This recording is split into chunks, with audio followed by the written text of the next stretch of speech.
Ayo jangan lama, rasanya lama betul.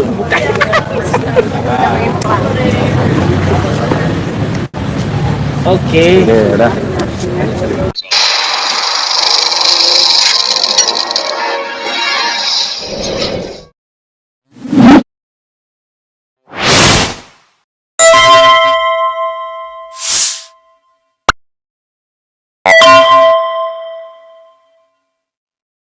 Satu, dua, tiga, yuk Bang. Baik, bismillahirrahmanirrahim. Assalamualaikum warahmatullahi wabarakatuh. Terima kasih kawan-kawan sekalian, rekan-rekan media yang sudah hadir, yang setia menunggu sampai malam ini. Kalau tadi sudah ada rilis dari Pak Rismon Syadipar berkaitan dengan pemeriksaan hari ini yang memang harus dilanjutkan pada hari Senin, karena kita sudah pesan tidak boleh melanjutkan proses pemeriksaan sampai malam seperti yang terjadi pada Pak Sunarto. Dan alhamdulillah penyidik ya mengikuti atensi kita, dan ini adalah bagian dari upaya kita mengingatkan para penyidik. Jadi kita ketika mengingatkan penyidik bukan berarti benci begitu. Jadi kita inginkan keadilan dari hasilnya, prosesnya juga ada keadilan, dan pensaliman dalam proses hukum itu tidak boleh seperti memeriksa sampai jam 4 subuh. Dan hari ini telah keluar lagi salah satu saksi yang merupakan jurnalis wartawan seperti rekan-rekan sekalian, atas nama Nurdian Susilo ya. Noviansa Susilo ya, atau yang sering akrab disapa Ian begitu. Dan untuk menjelaskan hasil pemeriksaan tadi seperti apa, pertama saya minta dari tim kuasa hukum yang mendampingi rekan Gafur untuk menyampaikan. Silakan rekan. Ya, makasih rekan Kosinudin. Jadi pemeriksaannya sudah selesai ya. Ya. Dan tadi tidak ada penundaan lagi, ada ya? Ada penundaan. Maksudnya pemeriksaan hari ini selesai. Ya. Nanti di reschedule untuk hari Senin lagi. Dilanjutkan lagi hari Senin. Karena tadi juga kami sama-sama sepakat tidak boleh lagi ada pemeriksaan melewati sampai jam 6 malam. Ya. Karena kan kita belajar dari yang lalu. Ya, yang lalu. Dan itu disetujui oleh penyidik. Kita pertama, yang kedua, tadi jumlah pertanyaannya ada 50 pertanyaan dan sudah dijawab. Dan sudah dijawab. Dan dari 50 pertanyaan itu semua dijawab dengan baik oleh Mas Ian. Mudah-mudahan dipahami dengan baik oleh penyidik. Dan kita akan ketemu lagi di hari Senin. Itu mungkin Bang Kusindudin yang bisa saya sampaikan. Dari yang sendiri ada hal-hal yang perlu disampaikan, misalkan Kalau lapar, pengen ngerokok, apa? dari penyidikan tadi, kalau mungkin Termul menganggap pemanggilan hari Jumat Keramat itu menyeramkan, asumsinya bahkan sampai akan nggak boleh pulang, bahkan ditahan gitu. Ternyata sama sekali tidak saya rasakan gitu, karena justru saya di dalam itu merasa nyaman, nggak ada tegang sama sekali. Justru ekspresi saya ngantuk di dalam. Jadi pengen ngerokok. Ya, kalau tadi disebutkan ada 50 pertanyaan, mungkin teman-teman mengasumsikan itu hal yang panjang ribet, padahal teknisnya enggak. Kita sebagai orang yang disidik, justru kita banyak dibantu untuk melengkapi jawaban-jawaban dari 50 pertanyaan ini.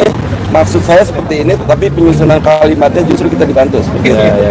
Saya juga yang saya rasakan seperti itu, ngantuk. Mungkin ngantuk bukan karena lama, karena proses ngetik.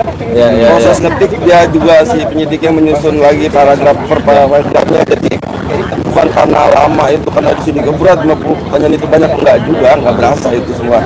Itu cuma lama itu di proses penyusunan paragrafnya aja. Terus kita juga fleksibel.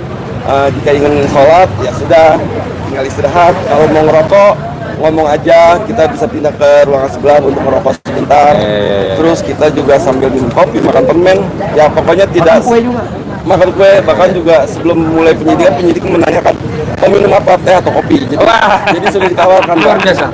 Jadi asumsi serem itu nggak ada ya? Asumsi Termul tentang Jumat Keramat itu sama sekali jangan. Jadi ya saya pikir Termul bakal kecewa sih. Iya. Ekspektasinya nggak terjadi ya? Betul, nggak, sama sekali tidak terjadi. Kurang lebih seperti itu. Oke. Baik, sebagaimana sudah terjadi pada klien kami yang lain, seperti terjadi pada Pak Abraham Samad ya. Jadi walaupun lama, itu lamanya bukan karena kesulitan untuk menjawab pertanyaan-pertanyaan atau pertanyaan-pertanyaan itu menyudutkan, tidak.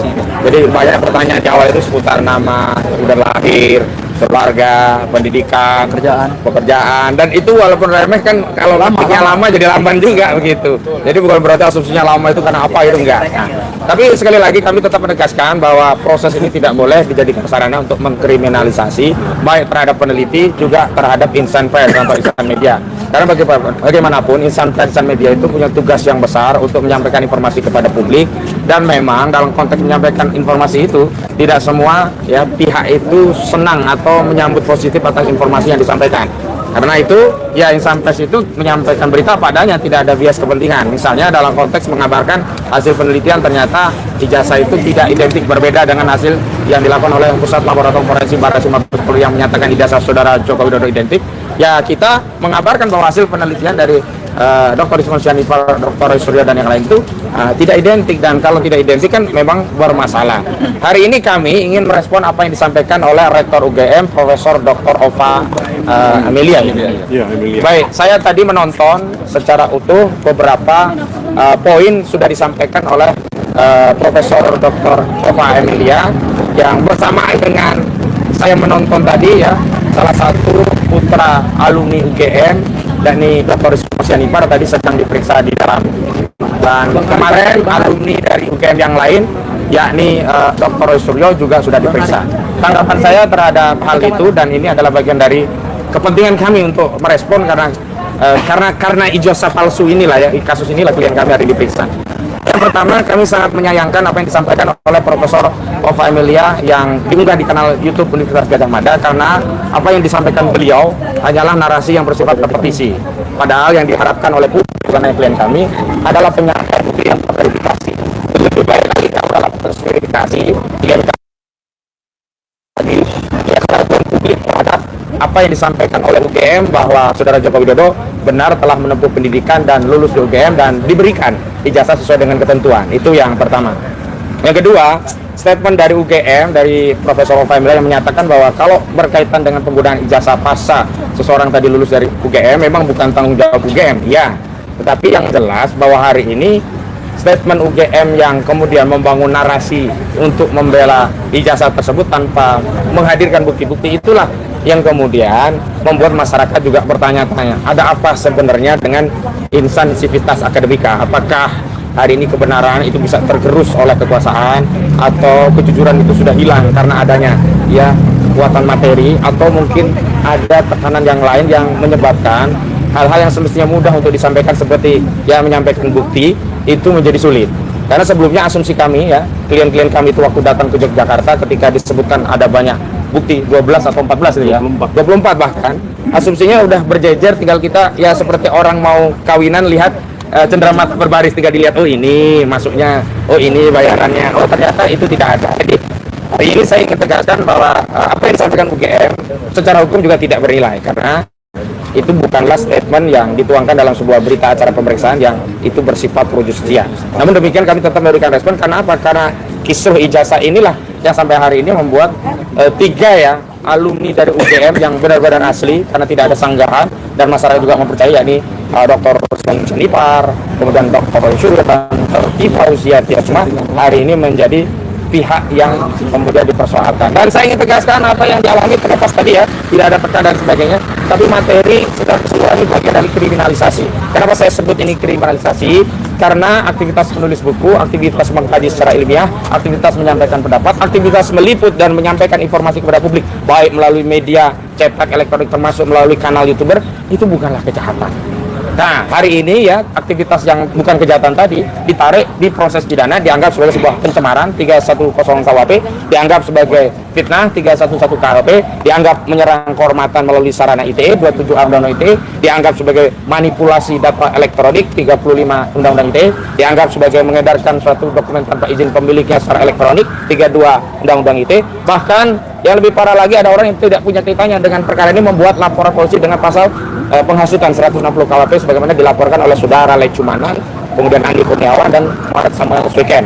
Jadi ini semua jelas merupakan proses kriminalisasi, yakni lakukan upaya menjadikan satu tindakan yang sebenarnya bukan kejahatan, bahkan tindakan ini adalah hak konstitusional untuk menyampaikan pendapat, dijadikan sebagai kejahatan melalui proses penyidikan yang malam ini kita sedang lalui. Dan terakhir, saya menghimbau kepada seluruh rakyat Indonesia, mari dukung Pak Rismon, kita dukung Pak Roy Suryo, kita dukung Noviansa Susilo ya, kemudian Noviansa Susilo, kita dukung semua ya yang diperiksa. Ada Arif Nugroho, ada Sunarto, ada siapa lagi kemarin? Ada Kurnia Triroyani atau siapa itu? Sunarto udah.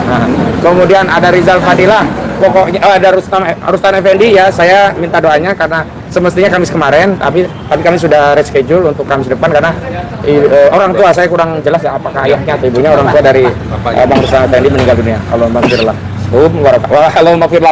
Alhamdulillah ini saya belum tahu. Oh ibunya ya? Ibunya? Oh kalau bapaknya ya. Alhamdulillah warhamhu wa'afi wa'fu anhu. Baik itu saja dari kami. Bang Risman untuk beri dukungan terakhir untuk penutup. Ya. Iya. Dan enggak abang gapur dulu. Udah tadi. Udah tadi. Oh udah. Jadi kepada media, youtuber, jurnalis janganlah menjadi gentar ya.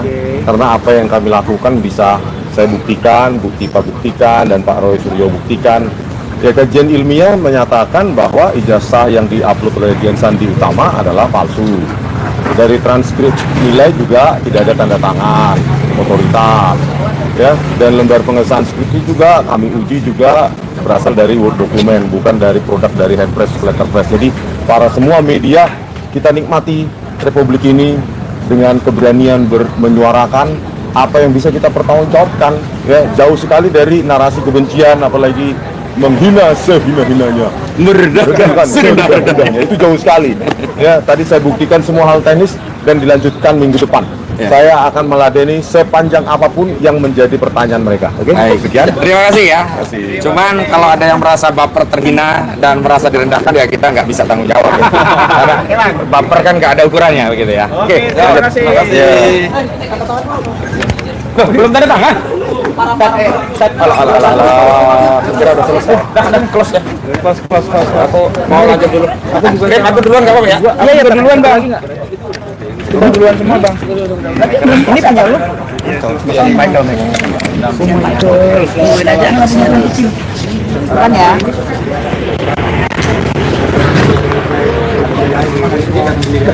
Bang Michael kemana Mbak?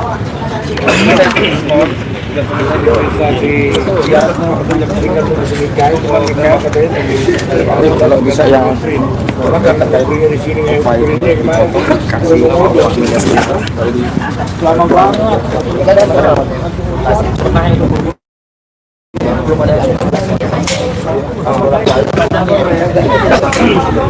dari UGM langsung tuh.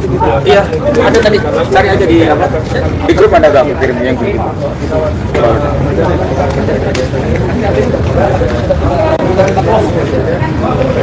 Ya.